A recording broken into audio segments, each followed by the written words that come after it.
क्या कोई मसला है? नहीं सहरान साहिबा, मैं बस देखना चाहता था कि कौन है। माफी चाहता हूँ।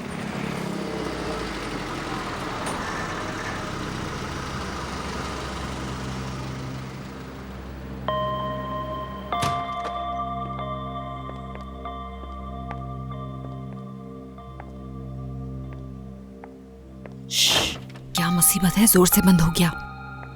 चलें जल्दी चलें। शुक्र है किसी ने देखा नहीं, हमें बच गए। आपको ऐसा लगता है, लेकिन मेरे ख्याल से इफाकत साहिबा को इस बारे में पता चल गया होगा। सहरान यार, इफाकत साहिबा बहुत अच्छी औरत है, सच में। आपा, मेरी प्यारी आपा, आपको ऐसा लगता है कि हम परियों की कहानी की तरह हवेली में रह रहे हैं। खैर, सहरान, देख लिया। जी कहिए इफाकत साहिबा। तुम जरा आओ मेरे पास। सोना जान, तुम जा सकती हो अपने कमरे में।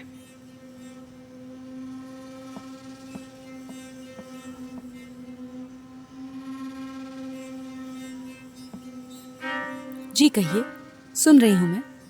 कहाँ से आ रही हो, वो भी रात के इस पहर? बिजनेस मीटिंग में गई थी डेफनी साहिबा और एफए साहब के पास। मुझे अकेले जाना मुनासिब नहीं लगा, तो इसलिए आपा को साथ ले गई। और किससे पूछ कर गई थी? अपने बाबा से और अपने शौहर से पूछ लिया था मैंने इफाकत साहिबा। और मुझे लगता है औरान साहब ने आपको जरूर बता दिया होगा इस बारे में। और मुझे नहीं लगता कि मुझे कुछ भी करने के लिए हर किसी की इजाजत की जरूरत है। बदतमीजी हर किस मत करना, समझी? इफाकत साहिबा आप पूछ रही हैं और मैं बता रही हूँ। कोई बदतमीजी नहीं कर रही हूँ मैं। अब जवाब आपको पसंद नहीं आया, इसका ये मतलब नहीं बेइज्जती की। तुम अपनी मौत का गड्ढा खुद ही खोद रही हो, इसलिए तो खामोश हूँ मैं। लेकिन खामोशी का मतलब ये नहीं कि मैं डर गई। तुम्हारा शौहर कहाँ है? मुझे नहीं मालूम। डिनर पर आया था वो, उसके बाद वो कहाँ गया मुझे कुछ नहीं मालूम। चाहे तो आप उसे कॉल करके पूछ ले। मैं उसकी केयर टेकर नहीं हूँ। काश के तुम होती। शायद तुम भूल गई हो कि फरीद तुम्हें अपने बाबा के घर से किन हालात से बचाकर यहाँ लाया था। सोचो, अगर वो तुमसे आकर ये कह दे कि वो इस शादी से तंग आ चुका है, तो फिर तुम क्या करोगे?